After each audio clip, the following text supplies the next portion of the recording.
바울 선교 2차 선교 여행입니다. 그 경로를 추적해 보겠습니다. 안디옥에서부터 시작을 합니다. 안디옥 교회는 최초로 공식적으로 선교사를 파송한 교회입니다. 안디옥 교회에서부터 출발을 해서 바울이 2차 선교 여행 계획과 목적이 아시아권 선교였었는데 하나님이 철저히 통제했습니다. 방향을 선회하게 했죠. 그래서 유럽으로 선교 방향을 재조정합니다. 유럽의 최초 교회가 빌립보 교회입니다. 그 빌립보 교회를 세우고 바울은 데살로니가로 내려갑니다. 이 데살로니가에서 유대인들의 공격을 받죠. 그래서 데살로니가 지역을 벗어날 수밖에 없어서 어디로 내려가죠? 베레아 지역으로 내려갑니다. 자, 그런데 이 베레아 지역까지 데살로니가에서 바울을 공격했던 유대인들이 원정을 와서 또 공격을 합니다. 어쩔 수 없이 아덴 지역으로 내려갑니다. 아덴 지역에서 어디로 또 내려갑니까? 고린도로 내려갑니다. 그래서 고린도에서 1년 6개월을 머물러요. 참 하나님의 역사가 신기합니다. 이 고린도에서 바울 사역에 아주 협력하는 중요한 사람을 만납니다. 그 사람이 누구죠? 브리스길라와 아굴라 부부입니다. 이 브리스길라 아굴라 부부가 본도 출생인데 로마로 이주를 했어요.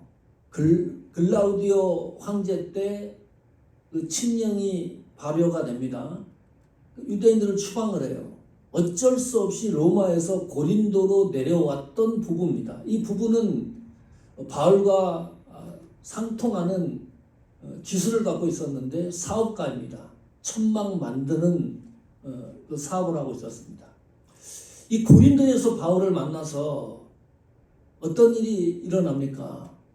그 후에 고린도에서 어디로 가죠? 바울이 에베소로 가거든요. 그 에베소로 갈 때 이 브리스길라와 아굴라 부부가 모든 사업을 정리해서 바울과 함께 동역을 합니다. 떠나는 거예요. 선교의 모든 것을 헌신하기 시작을 합니다. 이게 쉬운 일 아니거든요. 우리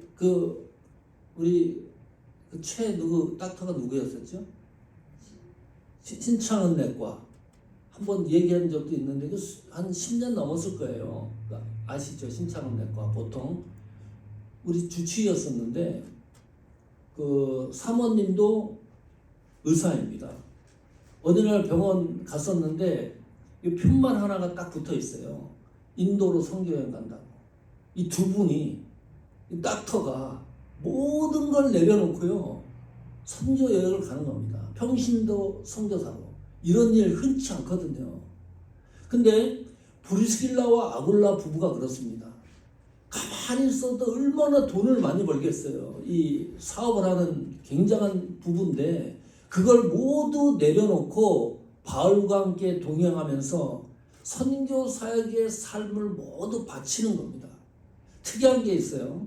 성경에 브리스길라와 아굴라 부부 이름이 몇 번 나오냐 하면 6번 등장합니다. 자, 6번 등장하는데 4번 브리스길라 와이프 이름이 먼저 기록이 됩니다. 그 당시 관습으로는 이해할 수가 없는 거죠. 네. 남성 이름이 신약 성경에는 계수할 때도 여성들은 계수하지 않는 경우가 빈번했습니다. 그 당시 관습에도 어울리지 않는데 이 와이프 이름이 먼저 기록이 되고요. 꼭 그렇습니다. 이 부부는 두 사람 이름이 반드시 기록됩니다. 그냥 아굴라 부부 이래도 이해가 되는데 어찌됐는 일이 성경이에요. 브리스길라 아굴라, 아굴라 브리스길라 이렇게 반드시 두 사람 이름을 기록을 해놔요. 목회자에도 가슴 뛰는 성도들이 있습니다. 동역자들이 있습니다. 잊혀지지 않습니다. 이 목회를 하다 보면 정말 그 동역자만 생각하면 목회에 또 사역에 힘을 얻고 위로를 받는 그 그런 동력의 관계가 있거든요. 목회자 가슴도 이렇게 뛰는데 하나님은 어땠을까? 이 기록하는 걸 보면 성경에 이름이 기록된다는 이 자체가 얼마나 큰 축복이고 영광입니까? 그리고 부부 이름이 한 번도 떨어진 일이 없어요. 그러니까 이 부부는 일심동체입니다. 하나님 사역을 하는 데 있어서, 움직이는 데 있어서. 그리고 바울이 에베소에서 18장 22절에 읽은 것처럼 드디어 자기를 파송했던 안디옥 교회로 출발을 하는데 에베소까지 함께 동행했던 브리스길라와 아굴라 부부를 에베소에 남겨둡니다. 함께 가지 않아요. 자, 사도행전 18장 22절의 이 기록은 바울의 2차 선교 여행을 종결하는 말씀입니다. 이게 마무리 성경입니다. 그리고 3차 여행이 시작이 되잖아요. 그것이 사도행전 18장 23절입니다. 한번 보실까요? 23절에 보면 얼마 있다가 이제 종결된 상태입니다. 이게 얼마 기간이냐 하면 보통 한 2, 3년은 됐을 거예요. 떠나 갈라디아와 부르기아의 땅을 차례로 다니며 모든 제자를 굳건하게 했다 그랬습니다. 그러니까 역사적으로 18장 22절과 23절에는 상당한 세월의 갭이 있는 거예요. 이게 성경의 묘미입니다. 2차 선교 여행이 종결이 되고 23절은 바로 3차 선교 여행의 시작을 알리는 성경으로 이제 시작이 돼요. 자, 2차 선교 여행을 객관적으로 정리를 해봤습니다. 그러면 2차 선교 여행 말미에 있었던 아주 중요한 사건을 다시 한번 확인하려고 합니다. 이 시간에. 사도행전 18장 18절 보십시오. 이런 기록이 있습니다. 바울은 더 여러 날 머물다가 형제들과 작별하고 배 타고 수리아로 떠나갈새 브리스길라와 아굴라도 함께 하더라. 고린도에서 에베소로 이제 이동할 때 상황을 성경이 기록합니다. 그때 바울이 일찍이 서원이 있었으므로 갱그리아에서 머리를 깎았더라. 좀 이상하지 않습니까? 뭐가 이상합니까? 제 눈에 꽂히는 게 있어요. 뭐가 이상한가요? 뭐가 흥미로운 것이 있습니다. 사도행전 18장 18절에 머리를 깎았더라. 왜 굳이 별 생각을 다 해요? 성경에 있다가 이런 생각을 하는 거예요. 왜 바울이 고린도에서 1년 6개월을 있었는데 굳이 거기를 떠나서 갱그리아라는 지역에 가서 머리를 왜 깎았을까? 객관식 내볼까요? 첫 번째, 머리가 길어서. 두 번째, 머리를 깎을까 말까 하다가 그러다가 때를 놓치고 시간을 놓쳐서. 3번, 타이밍을 놓치는 겁니다. 이것도. 그리고 4번, 그냥 깎았다. 5번도 있습니다. 이제 돌아가니까 교회로, 파송한 교회로 돌아가니까 깔끔하게 하기 위해서 깎았다. 정답이 있습니까? 없습니까? 저는 개인적으로 가장 싫어하는 것 중에 하나가 머리 깎는 겁니다. 바울도 그러지 않았을까? 그런 생각도 해보고요. 머리 깎는데 비용도 비싸고 좀 머리에 대해서 깎는 거에 대해서 일화가 있어요. 마음을 정돈하기 위해서. 마음을 정돈하기 위해서. 그것도 마지막. 마지막 교회 갈 때. 우리 교회 가려고. 교회 가려고. 여러 가지 이제 상상할 수가 있는데 제가 이제 결혼하고 나서 와이프한테 한국에 올 때 이 머리 깎는 걸 배워갖고 와라. 내가 이제 미국에서 머리 깎을, 나는 미용실 뭐 이런 데 가는 걸 너무 싫어하거든요. 아주 머리 깎는 걸 너무너무 싫어해요. 그래서 집에서 깎으면 얼마나 편하고 좋습니까? 그래서 샌프란에서 목회할 때요, 머리를 깎았습니다, 진짜. 와이프가. 근데 어느 날 권사님이 제 머리를 보고 목사님 머리에는 손대지 않는 게 좋겠다. 그날부터 미용실 가요. 그 당시는 제가요 30대 초반이었으니까 10대 장손처럼 생각을 했어요. 장손이 없는 가정에 아들처럼 권사님이 그 정도로 세밀했다니까. 어떻게 보면 머리 깎은 것까지 권사님들이 이 바울이 왜 갱그리아에서 머리를 깎았을까? 단서가 있습니다. 여기 보면 바울이 일찍이 서원이 있었으므로, 이게 단서입니다. 머리를 깎은 단서예요. 그냥 깎은 게 아닙니다.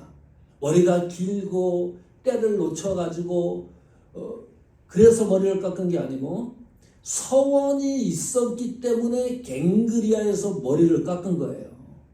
이 서원이라는 것에 집중을 해야 됩니다.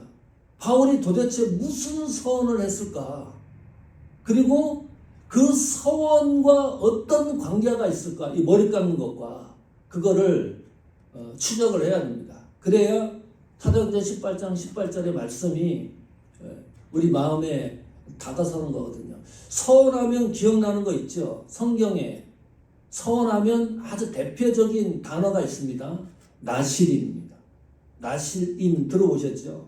나실인이라고 하는 것은 히브리어입니다. 나실인의 서원, 그렇게 얘기를 합니다. 자, 사도행전 18장 9절 한번 보십시오. 밤에 주께서 환상 가운데 바울에게 말씀하시되 두려워하지 말며 침묵하지 말고 말하라 그랬습니다. 이 고린도 지역에서 바울이 선교 사역을 하는데, 이 고린도가 어떤 지역입니까? 유흥퇴폐 문화의 그 상징이 고린도였습니다. 사이비 종교도 있고요. 영적으로 아주 무질서한 데가 고린도입니다. 다시 말하면 복음을 증거하기 최악의 조건이 있던 것이 고린도입니다. 이게 얼마나 힘들었으면 무슨 일이 있었냐면 밤에 주가 나타납니다. 하나님이 나타나서 환상 가운데 직접 음성으로 바울에게 들려주는 거예요. 바울에게 힘을 주는 겁니다. 두려워하지 말고 침묵하지 말고 복음을 증거해라. 이 말은 바울이 어쩌면 고린도를 떠날 생각도 하고 있었을지 모른다. 너무 조건이 안 좋기 때문에, 복음 전하는 환경이. 그때 서원이라고 하는 이 단어를 연상을 해보면 바울이 결심했을 것이다. 거기서 하나님, 그렇다면 내가 여기를 떠나지 않겠습니다. 이 악조건에서도 나는 복음을 전하겠습니다. 그 서원을 의미할 것이다. 자, 나실이라는 것은요, 이런 뜻입니다. 최소 기한이 정하는 거예요. 우리가 그 최소 기한이 30일부터 시작을 합니다. 그러니까 20일, 10일 이런 서원은 나실인 서원에 들어가지 않고 최소가 30일이에요. 30일부터 나는 나실인의 서원을 하나님 앞에 할 수가 있습니다. 이 구별하는 겁니다. 거룩하게 구별을 해서 하나님 앞에 서원하는 행위가 나실인의 서원입니다. 바울이 그 서원을 구약 성경에 있었던 서원의 형식을 취하고 있다가 머리를 깎은 겁니다. 이 나실인의 서원 세 가지가 있죠. 민수기 6장 8절 한번 보십시오. 자기의 몸을 구별하는 모든 날 동안 그는 여호와께 거룩한 자니라. 이게 나실인 서원의 핵심 문장입니다. 자기 몸을 구별하여 모든 날 동안, 서원하는 날 동안, 그게 30일이 됐든지 평생이든지 1년이 됐든지 날짜를 정해놓고 하나님 앞에 드리는 그 기간은 내 몸을 구별해서 온전하게 드리는 그 시기를 나실인의 서원이다. 이 세 가지 의미가 있습니다. 민수기 6장 3절 4절 보십시오. 포도주와 독주를 멀리하며 포도주로 된 초나 독주로 된 초를 마시지 말며 포도즙도 마시지 말며 생포도다 건포도도 먹지 말지니, 포도가 들어간 건 아무것도 먹지 않는 겁니다. 포도주, 여기 시큼한 나는 그 초, 거기서 포도즙에서 나오는 거, 포도주, 생포도, 건포도. 그래서 4절에 보면 자기 몸을 구별하는 모든 날 동안에는 포도나무 소사는 씨도 먹지 않습니다. 껍질도 먹지 말지며. 첫 번째가 독주입니다. 특히 포도로 생성되는 술을 입에도 대지 말라. 아주 구체적으로 기록이 되어 있습니다. 여기 이제 눈여겨봐야 될 것이 자기 몸을 구별하는 모든 날 동안에, 서원하는 날 동안에 이게 계속 반복됩니다. 이 나시린의 서원에. 두 번째는 지금 머리에 관한 내용입니다. 삭도. 자, 민수기 6장 5절입니다. 그 서원을 하고 여기도 보세요. 구별하는 모든 날 동안 이 구절이 계속 반복이 돼요. 삭도를 절대로 그의 머리에 대지 말 것이라. 자기 몸을 구별하여 여호와께 드리는 날이 차기까지 그는 거룩한즉 그의 머리털을 길게 자라게 할 것이며. 머리가 자라도 이것을 커트하지 못하는 거예요. 왜 포도주를 먹지 못하게 하는 건가요? 절제입니다. 내 몸을 깨끗하게 하나님에 드린다는 의미가 있습니다. 나는 하나님 한 분만으로 나의 모든 삶의 기쁨의 원초적인 본질을 하나님에 의하여 찾겠다는 그 순종의 결단이 이 서원 속에 들어가 있습니다. 머리를, 참 이상하죠. 우리 육체에서요, 하나님과 제일 가까운 부분이 어떤 거죠? 머리카락입니다. 하나님은 하나님 나라에 있잖아요. 보통 하늘에 계시는 분인데 우리 육체로 따지다 그러면 이 머리카락이 하나님과 제일 가까운 부분입니다. 이 삭도를 대지 말라고 하는 의미는 어떤 의미냐 하면 하나님 존재에 대해서 나는 하나님에게 속한 자라고 하는 것을 공표하는 겁니다. 이걸 확실히 하는 겁니다. 서원하는 동안에. 그것이 분명해지고 선명해지게 하는 겁니다. 나는 그 하나님 존재하심에, 나를 통치하심에 나는 순종하겠습니다. 복종하겠습니다. 구별해서 그날 동안은. 세 번째는 민수기 6장 6절 7절입니다. 자기의 몸을 구별하여 여호와께 드리는 모든 날 동안은 시체를 가까이 하지 말 것이요 그의 부모 형제 자매가 죽은 때라도 그로 말미암아 몸을 더럽히지 말 것이니 이는 자기의 몸을 구별하여 하나님께 드리는 표가 그의 머리에 있음이라. 또 반복이 됩니다. 세 번째는 나시린의 서원의 세 번째는 시체와 가까이 하지 않는 겁니다. 그러니까 여기 보면 부모 형제 자매가 죽었는데도 갈 수가 없는 거예요. 이 말씀 그대로 하면 장례를 치를 수가 없는 거예요. 자, 그래도 부모 형제 자매가 죽었는데 장례를 치를 수 없다는 게 말이 되냐? 거기를 가잖아요. 가면은 속죄제를 지냅니다. 그리고 지금까지 서원했던 모든 기간을 되돌려 가지고 처음부터 다시 시작을 하는 겁니다. 두 번째, 첫 번째 그 규칙을 어겼을 때도 그 시간부터 다시 시작을 하는 거예요. 그런데 이 사도행전 18장 18절에 서원이 있으므로 바울이 머리를 깎았다. 이거는 서원하는 기간 동안 바울은 완벽하게 나시린의 규칙을 지켰다는 것을 의미합니다. 그 이후에 이제 머리를 깎는 거니까요. 자, 그래서 다시 한번 확인해 보세요. 18장 22절 다시 보십시오. 이렇게 나옵니다. 가이사라에 상륙하여 올라가 교회의 안부를 묻은 후에, 이 교회가 어떤 교회일까요? 안디옥은 아직 안 갔잖아요. 그 후에 안디옥으로 내려가서 그랬으니까 이 교회는 어느 교회를 얘기하는 걸까? 안디옥으로 가다가 가이사라에 상륙해서 교회의 안부를 전했다 그랬는데 이 교회는 필경 예루살렘 총회를 의미합니다.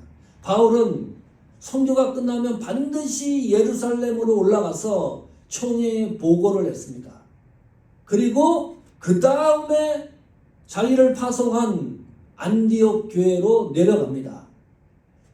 이 예루살렘 총회에서 선교 보고를 하고 또 이 나시린의 서원을 마친 사람들은 반드시 제사장을 찾아가서 번제를 드리고 속죄제를 제사장 앞에서 해야지 완벽하게 이 나시린의 서원이 종결되는 겁니다. 예루살렘 총에 올라가서 바울은 제사장 앞에서 모든 서원을 완벽하게 정리했을 것이다. 가이사라에서 에베소에서 가이사라까지가 248마일이고요. 이 가이사라에서 예루살렘 총회까지가 한 64마일 되니까 그 먼 거리를 돌아서 보고와 함께 바울의 이 서원했던 나시린의 서약을 완료했던 것을 볼 수가 있습니다. 이게 뭐 이렇게 중요하냐? 중요하지 않으면 성경에 이거 기록할 이유가 없죠. 머리 깎은 이유를 뭐하러 이렇게 성경에 기록을 해놓습니까? 이것이 너무나 중요한 겁니다. 이 바울의 사역과 아주 밀접한 관계가 있는 겁니다. 바울은 적어도 사역을 감당할 때 이 서원이라고 하는 것을 중요하게 생각을 했다. 이 서원이 뭡니까? 제물로 드린다는 거예요. 나를 하나님 앞에 제물로 드립니다. 그래서 바울의 마지막 순간에도 뭐라고 얘기합니까? 전제와 같이 부음이 되고 떠날 기약이 가까웠다. 나는 하나님 앞에 제물로 드려졌던 몸인데 나시린의 서원처럼 이제 드디어 내가 온전하게 하나님 앞에 제물로 드려질 그날이 내 눈앞에 도래하고 있다. 그런 말 하잖아요. 그 머리 깎은 것은 버리지 않습니다. 제사장 앞에 가서 번제로 드립니다. 그것을 제물로 드리는 거예요. 상징적인 효과가 있고 로마서 12장 1절에는 또 어떻게 말합니까? 하나님이 기뻐하시는 영적 예배가 있는데 그 예배는 어떻게 드려야 되느냐? 산 제물로 드려져야 하나님이 받으시는 기뻐 받으시는 영적 예배입니다. 다 제물과 관계가 있습니다. 나는 하나님 앞에 제물로 바쳐진 존재입니다. 죽음 순간에 하나님 앞에 온전하게 제물로 드려지는 것을 나는 감사합니다. 이것이 바울 신앙의 모토이고 바울 믿음과 사역의 기초였습니다. 또 하나 확인할 게 있습니다. 사도행전 18장 19절 보십시오. 에베소에 와서 그들을 거기 머물게 하고 자기는 회당에 들어가서 유대인들과 변론하니 그들을 거기에 머물게 하고, 여기 그들은 브리스길라와 아굴라입니다. 동행했던. 그러니까 그냥 머물게 하는 거예요. 더 확실한 게 있습니다. 22절 21절입니다. 20절 여러 사람이 더 오래 있기를 청하되 허락지 아니하고. 시간이 좀 흘렀겠죠. 여기 여러 사람 가운데 브리스길라와 아굴라 부부도 포함되는 겁니다. 바울이 에베소를 떠나려고 그러는 거예요. 그런데 바울에게 복음을 들었던 사람들과 브리스길라와 아굴라 부부도 바울 보고 간청을 하는 겁니다. 가능하면 더 여기에 오래 머물러 주십시오. 이 복음의 확장을 위해서. 그런데 바울이 이상한 결정을 해요. 21절에 보면 작별하여 이르되 만일 하나님의 뜻이면 너희에게 돌아오리라 하고 배를 타고 에베소를 떠나는 겁니다. 브리스길라와 아굴라 부부를 그냥 에베소에 머물게 하는 겁니다. 이해가 갑니까? 브리스길라와 아굴라 부부는 바울과 함께 동역해서 함께 선교사역에 동행하기로 결심을 하고 하나님 앞에 헌신하기로 결심하고 바울과 함께 동행을 해 가는데 바울이 어찌된 일인지 에베소에 머물게 하는 거예요. 그리고 머물게 하는데 이 아굴라 부부는 바울의 명령을 그대로 수용하고 있습니다. 단서가 하나 있습니다. 21절에 보면 만일 하나님의 뜻이면 내가 에베소로 다시 돌아올 것이다. 이 말씀에 대해서 얼마나 여러분 감동을 받습니까? 이 말씀이 얼마나 이 말씀에 어떤 확신이 있습니까? 이거요 확신이 없는 얘기예요. 만일 하나님의 뜻이면, 그럼 아니면 에베소로 바울이 돌아오지 않는다는 거 아닙니까? 응? 이것이 우리한테 감동이 되려고 그러면 이렇게 얘기를 해야 돼요. 내가 하나님 앞에 기도해 보니까 하나님이 떠나라고 하더라. 나 혼자. 그리고 그 후에 하나님이 다시 에베소로 돌아가라고 하더라. 그래야지 듣는 사람들이 확신이 있잖아요. 그 하나님 뜻에 대해서. 자, 바울은 이 하나님 뜻에 대해서요 함부로 사용하지 않습니다. 그리고 바울이 하나님 앞에 들었던 환상이나 음성, 이게 자주 일어났습니까? 아닙니다. 희귀하게 일어납니다. 자주 일어나는 일이 아닙니다. 그런 이야기도 바울 입에서요 그것이 공개적으로 쉽게 발설되지 않습니다. 상당히 심각하게 얘기를 하는 거예요. 자, 에베소를 떠나는데 이 말은 무슨 의미가 있냐면 바울도 모르는 겁니다. 바울이 에베소를 떠나라고 하는 확신이 하나님 앞에 응답이 됐다 그러면 브리스길라와 아굴라 부부에게 이야기를 하겠죠. 하나님이 왜 나를 에베소로 떠나라고 하는지, 당신들 여기에 머물게 하라고 하는지를 분명하고 정확하게 이유를 전달해야 되는데 아무 이유가 없습니다. 어떤 이유도 설명하지 않습니다. 바울도 모르는 일이고 브리스길라와 아굴라 부부도 모르는 일입니다. 그런데 만일 하나님의 뜻이면 에베소로 가는 것은 하나님의 뜻일 확률이 높다. 그러나 돌아오는 것도 거기에 맞추는 거예요. 하나님 뜻에 나는 따르겠다. 이것이 바울의 사역의 자세입니다. 하나님 뜻이 뭡니까? 여러분, 우리가 많이 들어요. 저 하나님 뜻이 도대체 뭐예요? 어떻게 정의를 내려야 되는 건가요? 하나님의 뜻이 뭔가? 하나님 뜻은 하나님이 내리는 결론이 반드시 있는 것이 하나님의 뜻입니다. 내가 판단하고 결정해서 그것이 하나님 뜻이라고 적용하는 것이 아니라 내 생각과 판단과 전혀 관계없이 하나님 결정에 의하여 선포되는 것이 하나님의 뜻입니다. 그러면 어쩔 경우에는요 기다려야 될 때가 있습니다. 모르잖아요. 지금 만일 하나님의 뜻이면 그 말이 바울의 고백 속에 숨어 있는 겁니다. 돌아오는 것도 하나님의 뜻인데 지금은 아니라는 거죠. 언제 돌아와야 될지도 모르고, 그러니까 하나님이 결정할 때까지 기다리는 거, 하나님 뜻이 선포가 완료될 때까지 기다리는 거, 그 하나님의 뜻이면. 그래서요 이제 3차 선교 여행이 시작이 되잖아요. 참 묘합니다. 이 에베소로 다시 바울이 돌아옵니다. 그러면 무슨 의미가 있나요?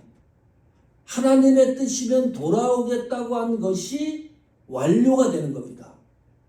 바울이 에베소로 돌아온 것은 바울의 의지적으로 돌아온 것이 아니라 하나님 뜻의 완성이라는 거예요. 이거 묘한 건데, 우리 판단과 생각이요, 어떤 경우에는 우리가 결론 내려놓고 하나님 뜻이라고 우겨요. 바로 그 기간 동안 기다리다가 하나님의 뜻이면 그 완료된 상태를 돌아와서 거기에 있던 사람들이 이 바울의 이 말씀을 기억하지 않겠습니까? 바울이 떠날 때 이렇게 얘기했는데 바울이 돌아온 것은 하나님의 뜻이구나. 얼마나 감동적입니까? 브리스길라와 아굴라 부부에게도. 그리고 브리스길라와 아굴라 부부는 로마로 향합니다. 바울이 돌아오고 나서. 그리고 바울이 고린도 교회의 문제를 듣고서 거기서 디모데 전서를 쓰는 거예요. 그런 히스토리가 이제 엮여 있는데, 자, 이런 생각을 합니다.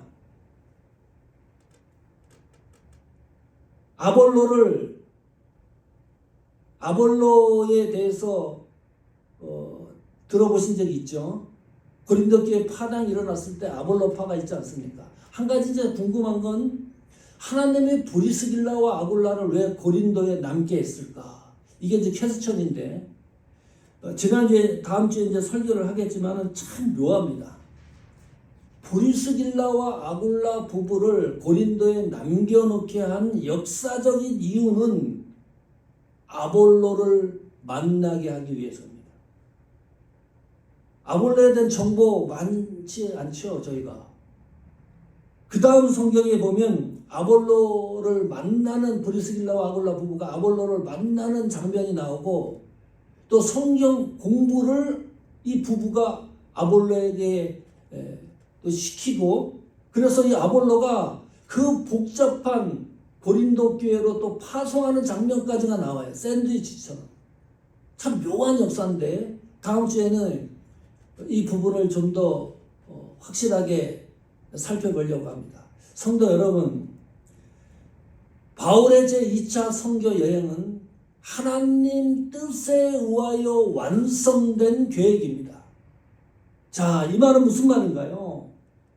우리 사역이, 우리 믿음이 하나님 뜻에 완성되는 것이 우리 믿음의 여정이고 목적입니다. 그렇죠. 하나님 뜻에 어쨌든 간에 하나님이 결론을 내는 일에 우리의 모든 믿음의 삶과 사역이 완성이 되어야 돼요. 그래서 바울은 서원까지 합니다. 내가 하나님 앞에 제물이 되었다. 그 의식을 갖고 사역을 감당해 나갑니다. 자, 그러면 하나님 뜻을 발견할 수 있는 최고의 방법이 뭘까요? 이 세상 살아가면서 구체적으로 하나님 뜻을 발견하는 방법이 뭘까? 기도하는 것도 있고요. 성경을 읽는 방법도 있습니다. 또 환상을 듣는 방법도 있는데 환상과 하나님의 음성을 듣는 일이 그렇게 쉬운가요? 쉽지 않습니다. 예. 바울에게도 많이 나타나지 않았어요. 결정적인 순간에 바울의 사역에 하나님이 힘을 주시려고 나타났지만 음성을 들려줬지만 이거는 아주 희귀한 거고요. 가장 최고의 방법이 예배입니다. 이거를 놓칩니다. 하나님 앞에 매주일 드리는 이 예배가요. 하나님의 뜻을 발견하고 확인할 수 있는 최고의 방법입니다. 그래서 로마서 12장 1절에 그렇게 얘기하지 않았습니까? 말씀드렸잖아요. 산 제물로 하나님 앞에 드려지는 것을 하나님이 가장 기뻐하는 영적 예배, 하나님을 기쁘게 하는 최고의 방법이 뭐냐? 산 제물로 내가 하나님 앞에 예배하는 거예요. 그 예배 시간에 하나님 뜻이 분명해져요. 예배를 통해서 내 문제가 반드시 해결돼야 돼요. 예배를 통해서 하나님 은혜가 내 속에 가득 채워져야 돼요. 예배를 통해서 내 삶이 변화가 일어나야 되고 내 문제가 해결이 돼야 되고 그거 약속하는 거예요. 그것이 최선의 방법입니다. 제가 이제 목회하면서 얼마나 이 눈치가 빨라집니까? 그냥 몇 마디만 들어봐도 일주일에 이분이 어떻게 예배를 위해서 준비하고 그리고 예배를 드리는지 금방금방 나타납니다. 자, 주일날 예배 한 주 빠지지요. 그 다음 주 가면 또 문제가 일어납니다. 예배를 못 드릴 이유가 또 생기고요. 두 번째 주일 빠지잖아요. 주일날 예배 드리는 거 귀찮아집니다. 한 달, 두 달 된 예배 드리지 않는 분과 대화해보면요. 대화의 내용이 틀려집니다. 참 묘합니다. 사람이요. 굉장할 것 같죠. 그냥 뭐 한두 주, 6개월 이렇게 예배 안 드려도 건강할 것 같죠. 아닙니다. 한 주만 성도는 예배를 듣지 않아도 하나님 뜻과 섭리 바깥에서 계속 헤매고 있는데 그 헤매고 있는 것을 몰라요. 자기 자신은. 목사 눈에는 보이는데 답답한 노릇이에요. 또 그 하나님의 말씀을 내가 직접적으로 체험할 수 있는 방법이 뭐냐? 뜻을 정하는 겁니다. 그리하지 아니할지라도, 이게 다니엘의 고백 아닙니까? 내가 예배를 통해서 하나님의 뜻을 확인하고 그렇다 그러면 그 뜻을 내가 정하는 겁니다. 나는 주일날 일찍 와서 주보를 돌릴 것이다. 이거 정하는 거예요. 내가 하나님이 좋아하시고 기뻐하시는 방법들을 뜻을 정해놓으면 반드시 하나님이 돕습니다. 내가 매 주일 한 사람한테 전도해야 되겠다. 그러면 전도할 대상이 반드시 나타납니다. 뜻을 정하는 게 중요합니다. 내 신앙생활을 어떻게 하고 내 사역을 어떻게 하고 뜻을 정하면 하나님이 돕기 시작을 합니다. 그래야 하나님의 뜻이 완성이 되기 때문입니다. 우리는 오늘 바울의 2차 선교 여행을 종결하면서 두 가지 단어를 확인했습니다. 하나님 앞에 드리는 서원. 이거는 하나님 앞에 내가 제물로 드리겠다고 하는 놀라운 고백입니다. 그 정도 선까지 올라가자. 우리 믿음의 수준이 제물로 드리는 헌신 사역. 그리고 두 번째는 하나님의 뜻입니다. 이 두 가지 단어가 우리 삶과 사역을 지배하는, 그래서 은혜를 충족하게 확인할 수 있는 역사가 나타나기를 축원합니다.